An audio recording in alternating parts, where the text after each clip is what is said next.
Welcome back to the GSMC College Football Podcast. We're going to finish off the day by talking Big Ten quarterbacks, ranked 8 through 5.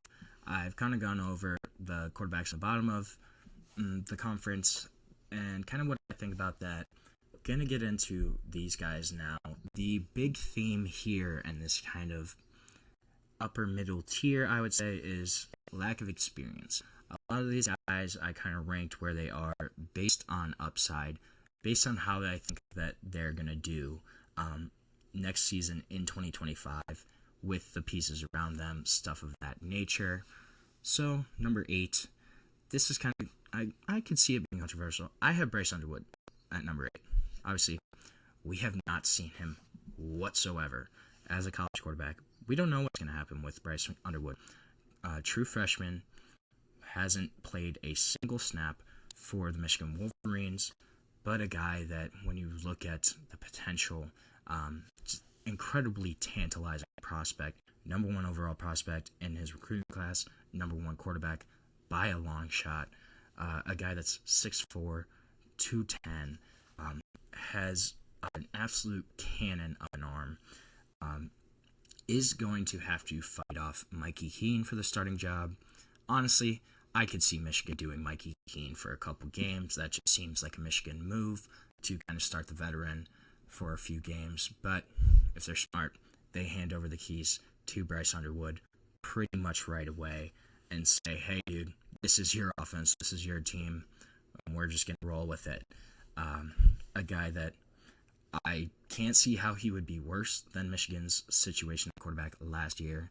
Just an incredibly impressive prospect. A guy that they stole from LSU, gave him a $10 million NIL deal, essentially, to come to the University of Michigan. I'm excited to see what he can do, though. Is the hype real? Is this guy really that good? We're going to see it pretty much. I don't know if it'll be right away.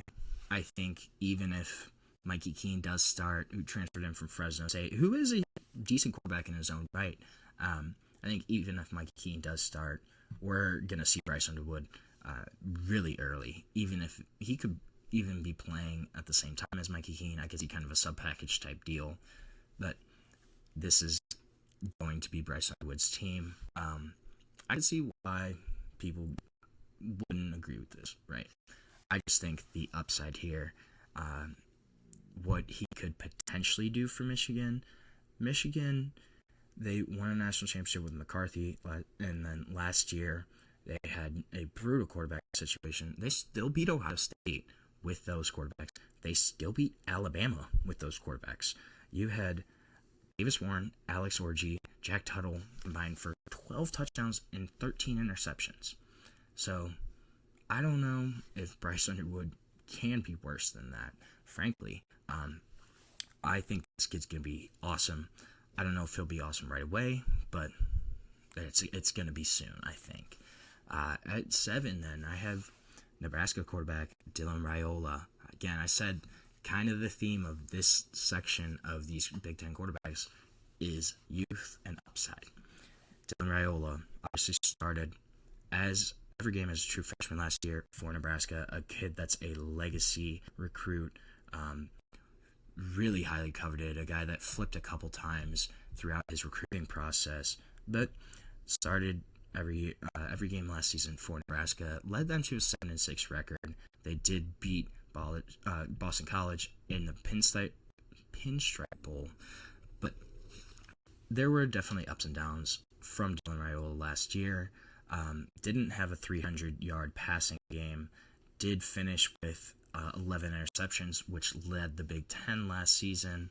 So, going to have to cut down on the interceptions, going to have to put more on his shoulders this year. But a kid that should be growing into that role.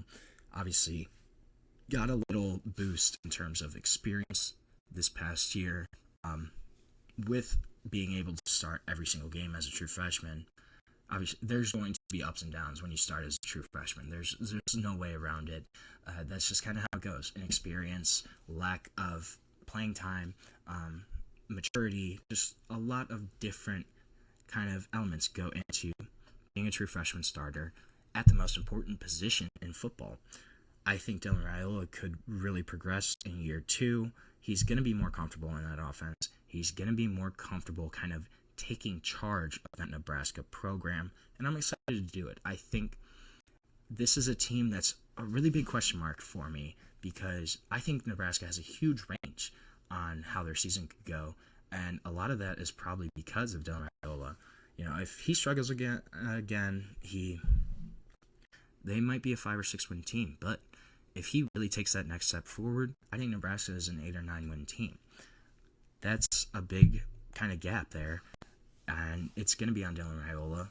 I like, though, the potential of Dylan Raiola. I think coming in as a starter year 2, that's going to be a big thing for him, getting a full offseason just under his belt where he already knows he's a starter. He can hone on the playbook, really try to emphasize that, and there could be improvement here.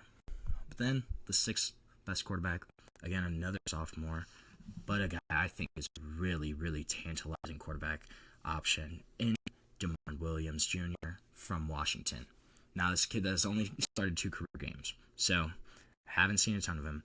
He did lose both those games as a starter, but really showcased some high-end potential in those 2 games. Had 944 passing yards, 8 touchdowns, 1 interception in that time. Had a 78% completion percentage also. And Washington promoted QB's coach Jimmy Doherty to offensive coordinator, so obviously going to have continuity there with his QB coach becoming the OC. That should be a really good bonus for Damon Williams. And I think this guy is a really big breakout candidate. If you look at what he did in those 2 starts he had, and just kind of the dual threat potential he showed, what he could do with his legs, what he could do throwing the ball, it's a really, really impressive quarterback. He's going to be super inexperienced, but I would not be surprised if Damon Williams just jumps out of nowhere and starts sprinting out of the gate, kind of jumping into that upper echelon of quarterbacks. That would not be surprising for me whatsoever. This kid is legit. I think he can be a really great starter. I'm more concerned about the team around him at Washington, but I think him as an individual is a guy that's gonna be good at the minimum. Then my 5th quarterback, again, this is a guy that doesn't have a lot of experience. I'm going off of upside and potential here. Dante Moore at Oregon. I think he's going to be awesome. You look at a kid that redshirted last year, so he's still technically a sophomore. But in 2023, 5 career starts at UCLA. Kind of was up and down, as that's just how freshmen are. That's how freshman quarterbacks are.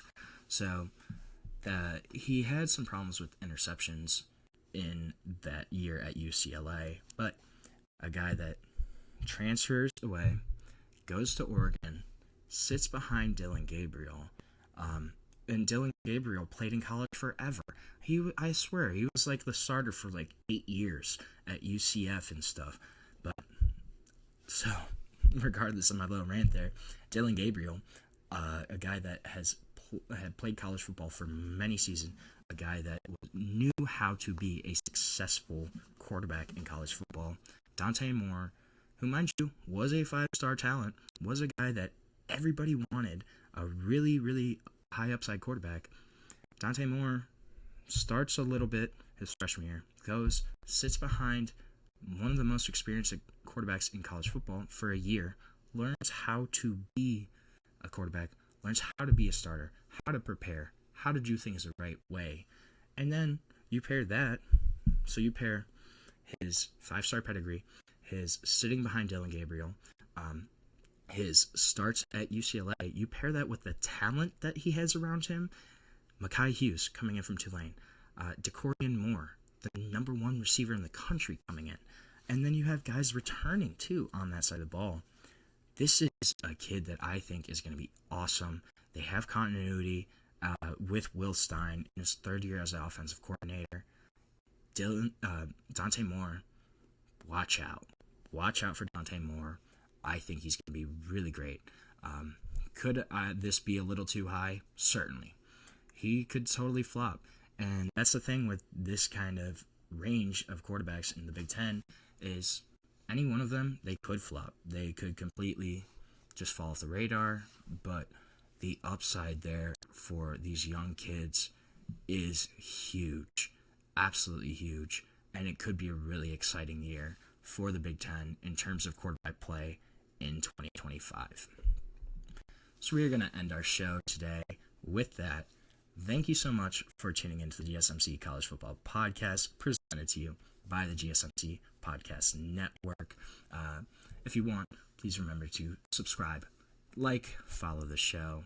And if you want, you can also go to Facebook, Instagram, Twitter, TikTok for even more sports content, more sports updates that you love.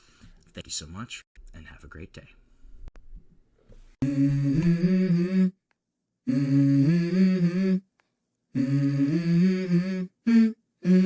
Let's go.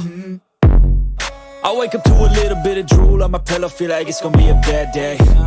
Yeah, I'm tired of shit, and the coffee ain't hit yet, damn, ain't that great. I don't wanna go to